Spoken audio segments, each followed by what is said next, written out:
మొదటి భాగంలో ఈ శంకరుడి యొక్క తల్లిదండ్రులిద్దరినీ నేరుగా ఆ అమ్మాయి ఊరి చివరన వద్ద ఉన్న ఆ శివలింగం వద్దకు తీసుకుని వెళ్ళింది. ఈ యొక్క శంకరుడి యొక్క తల్లిదండ్రులిద్దరూ తమ కుమారుడిని ఎలాగైనా సరే రక్షించమని చెప్పి వేడుకున్నారు.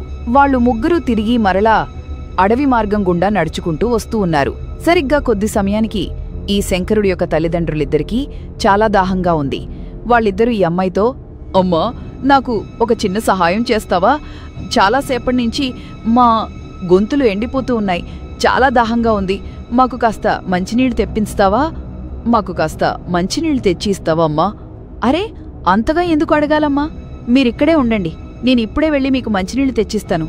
అంతవరకు ఇక్కడే కదలకుండా జాగ్రత్తగా నుంచోండి, ఇప్పుడే వచ్చేస్తా అని చెప్పి ఆ అమ్మాయి శంకరుడి తల్లిదండ్రులిద్దరినీ అక్కడ నిలుచొనబెట్టి ఈ అమ్మాయి నేరుగా కొలను వద్దకు వెళ్ళింది. కొలనులో నీళ్లను పడుతూ ఉన్న ఈ అమ్మాయిని చూసిన ఒక భయంకరమైన పిశాచి ఒక్కసారిగా ఆ అమ్మాయి ముందుకు ప్రత్యక్షమైంది. ఆ పిశాచిని చూసిన ఆ అమ్మాయి ఒక్కసారిగా భయపడి ఆశ్చర్యపోయి అక్కడికక్కడే కళ్ళు తిరిగి పడిపోయింది. అదంతా చూసిన ఆ పిశాచి గట్టిగా నవ్వుకుంటూ జుమ్ము అంటూ ఉంది. నన్ను చూసిన మరుక్షణమే స్పృహ తప్పి పడిపోయింది ఈ కన్య. ఊర్లో ప్రజలందరూ నన్ను చూసినా ఇలాగే పడిపోతారు. ఆహా, నాకొక ఆలోచన వచ్చింది.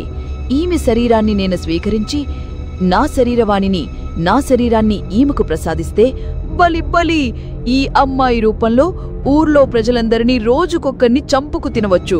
బలి బలి, మహాబలి అని చెప్పి ఆ పిశాచి ఆ అమ్మాయి రూపాన్ని ధరించింది. ఆ అమ్మాయికి నేరుగా ఈ పిశాచి రూపాన్ని ప్రసాదించి తిరిగి మరలా ఆ అమ్మాయి నేరుగా ఈ శంకరుడి యొక్క తల్లిదండ్రుల వద్దకు వెళ్ళింది. శంకరుడి తల్లిదండ్రులిద్దరూ ఈ అమ్మాయిని చూసి ఈ అమ్మాయి రావడం గమనించి, అమ్మా, మాకు మంచినీళ్లు తీసుకుని వచ్చావా అమ్మా? చాలా దాహంగా ఉంది. ఓ, తెచ్చాను, మీ ఇద్దరికీ దాహం తీర్చడానికి మంచినీళ్లే తెచ్చాను, పట్టండి, చేయి పట్టండి అని చెప్పి ఆ పిశాచి రూపం ఈ శంకరుడి యొక్క తల్లిదండ్రులిద్దరికీ తన చేతిలో ఒక మాయాకుండను ప్రత్యక్షం చేసి ఆ కుండలోంచి రక్తాన్ని తాగిస్తూ ఉంది. ఆ రక్తాన్ని తాగుతూ వీళ్ళిద్దరూ చాలా ఆశ్చర్యపోయి, అరే, ఇదేంటమ్మా, ఈ నీళ్లు వేరొక రకంగా ఉన్నాయి, ఎన్నడూ మేము తాగం కూడా తాగడం లేదు, అయినా ఈ నీళ్లెందుకు మేము తాగలేకపోతున్నాం? అరే, నీళ్లు తాగలేకపోవడమేంటి? ఈ అడవిలో నీళ్లన్నీ ఇలాగే ఉంటాయి, తాగండి, కొద్ది రోజులు తాగితే మీకే అలవాటైపోతుందిలే అని ఈ యొక్క పిశాచి చెప్పి ఆ శంకరుడి యొక్క తల్లిదండ్రులిద్దరికీ రక్తాన్ని తాగించింది. కొద్ది సమయానికి ఈ యొక్క అమ్మాయి దేహంలో ఉన్న పిశాచి కూడా ఈ శంకరుడి యొక్క తల్లిదండ్రులిద్దరినీ తీసుకొని నేరుగా తన ఇంటి వద్దకు వెళ్ళింది. ఇంతలో నీటి కొలను వద్ద స్పృహ కోల్పోయి ఉన్న అమ్మాయికి ఒక్కసారిగా తెలివొచ్చింది. ఆమె యొక్క ప్రతిబింబాల్ని నీటిలో చూసుకునేసరికి చాలా ఆశ్చర్యపోయింది. తన ఇప్పుడు ఒక భయంకరమైన పిశాచి వలె మారిపోవడం చూసి చాలా ఆవేదన చెందుతూ ఉంది. అరే, నేనిప్పుడిలా పిశాచి రూపంలో మారిపోయి ఉన్నానేంటి? ఈ రూపంలో నన్ను గనక ఎవరైనా చూస్తే నన్ను చంపేస్తారు, లేదా నేను వాళ్లని చంపేస్తానేమో అనుకొని నన్ను దూరంగా తరిమి కొట్టేస్తారు. ఇప్పుడు నేను ఊర్లోకి ప్రవేశించడమెలా? శంకరుడి యొక్క తల్లిదండ్రులిద్దరినీ కాపాడుకోవడమెలా? ఇప్పుడు నా రూపంలో ప్రవేశించిన ఆ పిశాచి వాళ్ళిద్దరినీ బ్రతకనిస్తుందో చంపేస్తుందో నాకెందుకో చాలా భయంగా ఉంది. పరమేశ్వరుగా, నాకు సహాయం చెయ్యు అని చెప్పి ఆ పిశాచి రూపంలో ఉన్న అమ్మాయి నడుచుకుంటూ నేరుగా ఆ శివలింగం వద్దకు వెళ్ళింది. శివలింగం వద్ద నుంచోని, అయ్యా శంకరా, నేను ఎంతో కాలంగా నిన్నే ప్రార్థిస్తూ ఉన్నాను. తల్లిదండ్రులిద్దరినీ ఊరి చివరన ఆ శంకరుడికి సహాయం చేయడం కోసం నేను ఇంతవరకు వచ్చాను. ఇప్పుడు నా రూపాన్ని ఏదో పిశాచి ఆవహించి ఇప్పుడు ఆ శంకరుడి యొక్క తల్లిదండ్రులను తీసుకొని ఊర్లోకి ప్రవేశించింది. నాకు ఇప్పుడు ఆ పిశాచి రూపాన్ని నాకు ప్రవేశింపచేసి నన్ను ఊర్లోకి రాకుండా ఇక్కడే బందీగా మారేలా చేసింది. అయ్యా శివయ్య, నువ్వే నన్ను కాపాడాలి. ఈ భయంకరమైన రూపం నుంచి నన్ను వేరు చెయ్యాలి. శివయ్య, దయచేసి నా యొక్క ప్రార్థన ఆలకించు అని చెప్పి ఈ అమ్మాయి చాలా ప్రాధేయపడుతూ ఆ శివలింగాన్ని కోరుతూ ఉంది. ఆ మాటలన్నీ వింటూ ఈ శివలింగంలోంచి ఒక శబ్దాన్ని వినిపించింది. అమ్మా సాధ్వి, నీ యొక్క స్వార్థం లేని స్నేహం చూస్తూ ఉంటే నాకెంతో ఆనందంగా ఉంది. ఏమీ ఆశించకుండా శంకరుడి యొక్క తల్లిదండ్రుల్ని నువ్వు కంటికి రెప్పలా కాపాడుకుంటున్న విధానం చూస్తుంటే నాకు చాలా సంతోషంగా ఉంది. ఇప్పుడు నీకు వచ్చిన ఈ యొక్క భయంకరమైన రూపాన్ని చూసి నువ్వు చింతించవద్దు. ఇది అంతా ఒక లోక కళ్యాణం కోసమే జరుగుతూ ఉంది. నీ రూపం నీకు తిరిగి రావాలన్నా, తిరిగి మరలా నువ్వు శంకర తల్లిదండ్రుల యొక్క సేవలు చేసుకోవాలన్నా సరే కొద్ది కాలం నువ్వు ఇక్కడే వేచి ఉండాలి. పైగా ఇదే రూపంలో ఇక్కడే అడవిలో సంచరిస్తూ ఉండాలి. ఇంకొక విషయం గుర్తుపెట్టుకో, నువ్వు ఎవరు అన్నది ఒక్క శంకరుడికి తప్ప మరొక్క వ్యక్తికి ఎవరూ నిన్ను కనిపెట్టలేరు. శంకరుడు మాత్రమే నీ నిజ స్వరూపాన్ని చూడగలుగుతాడు. నీ రూపాన్ని ఇప్పుడు నేను తీసేయగల శక్తి నాకు ఉన్నా లోక కళ్యాణం కోసం నువ్వు కొద్ది రోజులు ఇక్కడే ఉండాలి. మరొక్క విషయం, నీ రూపంలో వెళ్ళిన ఆ పిశాచి శంకరుడి యొక్క తల్లిదండ్రుల్ని ఏమీ చెయ్యలేదు. వాళ్లకి అండగా నేను ఉన్నాను. నువ్వు చింతించకుండా ఈ అడవిలోనే సంచరిస్తూ నరభక్ష మాంసాలను ముట్టకుండా సాధుజీవిగా జీవిస్తూ ఉండు. నీకు త్వరలోనే నీ పునర్రూపాన్ని నీకు పొందుతావు. చింతించకు తల్లి.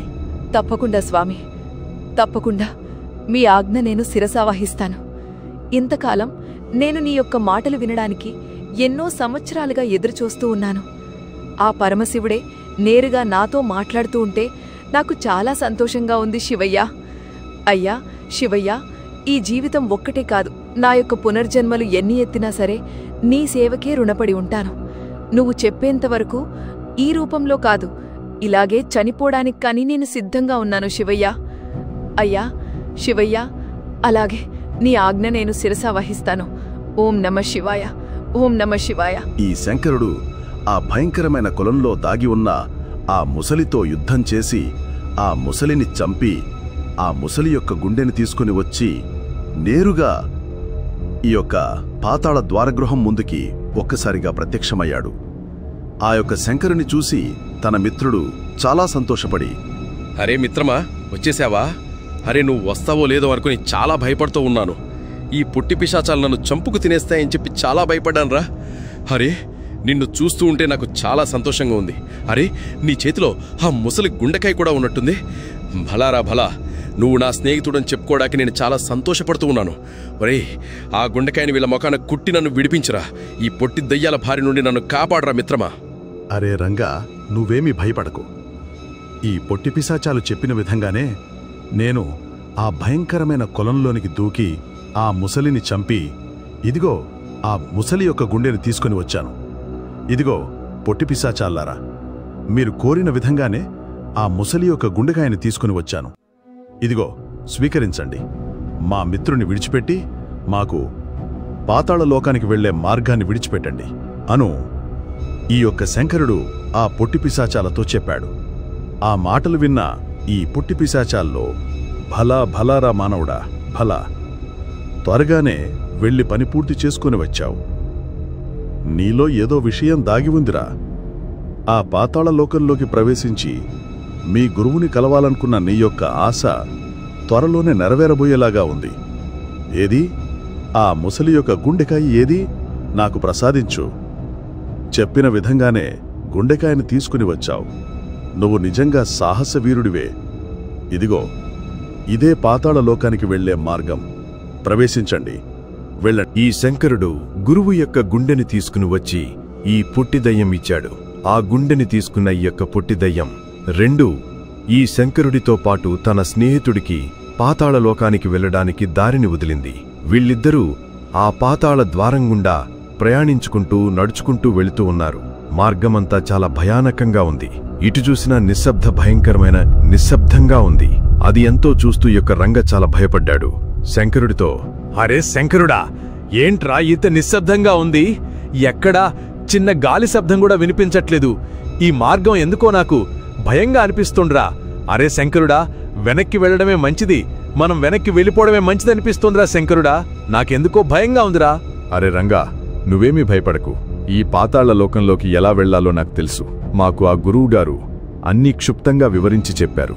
ఎట్టి పరిస్థితుల్లోనైనా సరే ఆ భయంకరమైన మాంత్రికుడైన అంబరుణ్ణి ఖచ్చితంగా కలిసి తీరాలి. వాడి దగ్గరున్న ఆ మహాశివుడి యొక్క డమరుకం తీసుకుని వెళ్లాలరా. ఇంతకు మించి నాకు వేరొక ఆలోచన రావడం లేదు.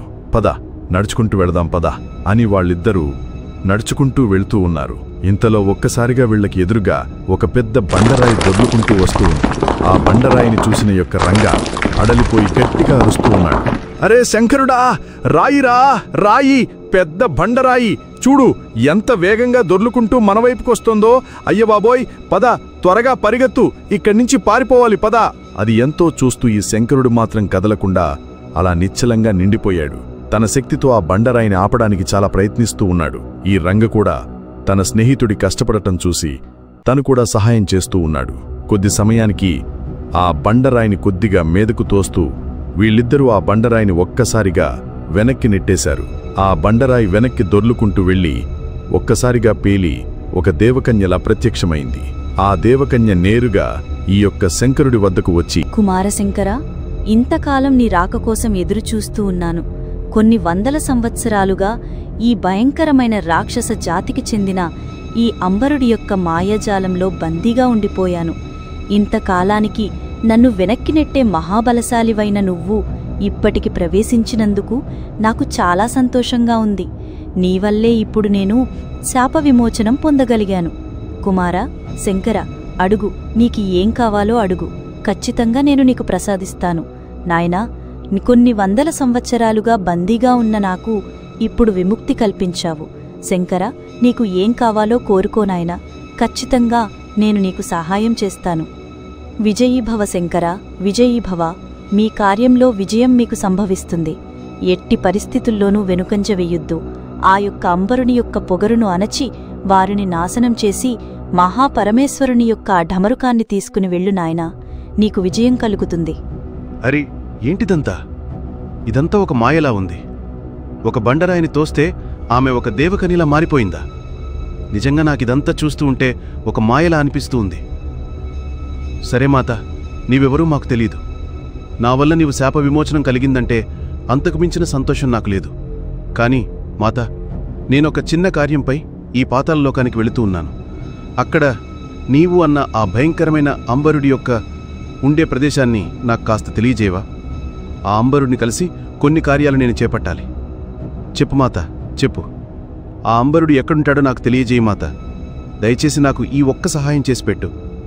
నీకు ఆ జన్మాంతం రుణపడి ఉంటాను మాత. కాని నాయనా శంకరుడా, నువ్వు అంబరుడిపై యుద్ధానికి వెళుతీ ఉన్నావా? కాని నువ్వు అనుకున్నంత సులువైనది కాదు. ఆ అంబరుడు మహాశక్తిశాలి.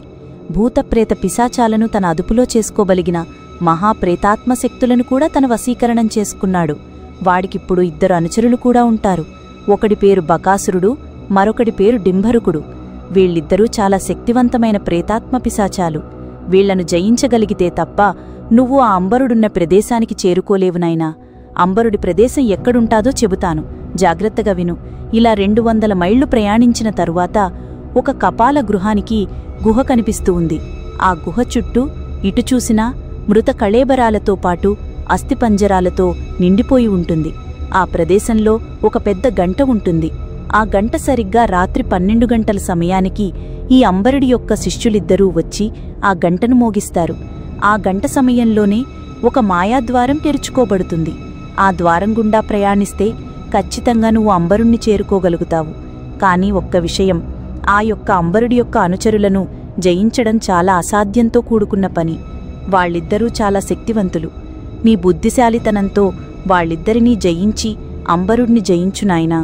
నీకు ఏం సహాయం కావాలన్నా 3 సార్లు నన్ను తలచుకో. ఖచ్చితంగా నేను నీకు సహాయం చేస్తాను నాయనా. ధన్యవాదాలు వాత, ధన్యవాదాలు.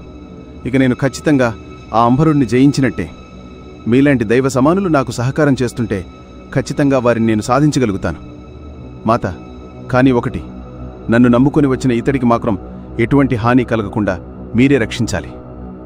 నేను ఎలా అయినా సరే అంబరుడితో పోరాడి ఆ మహాశివుని యొక్క ఢమరుకాన్ని సాధించుకుని వెళ్ళాలి మాత. నన్ను ఆశీర్వదించండి. విజయీభవ శంకర, విజయీభవ. మీ కార్యంలో విజయం మీకు సంభవిస్తుంది. ఎట్టి పరిస్థితుల్లోనూ వెనుకంజ వెయ్యొద్దు. ఆ యొక్క అంబరుడి యొక్క పొగరును అణచి వారిని నాశనం చేసి మహాపరమేశ్వరుని యొక్క ఢమరుకాన్ని తీసుకుని వెళ్ళు నాయనా. నీకు విజయం కలుగుతుంది.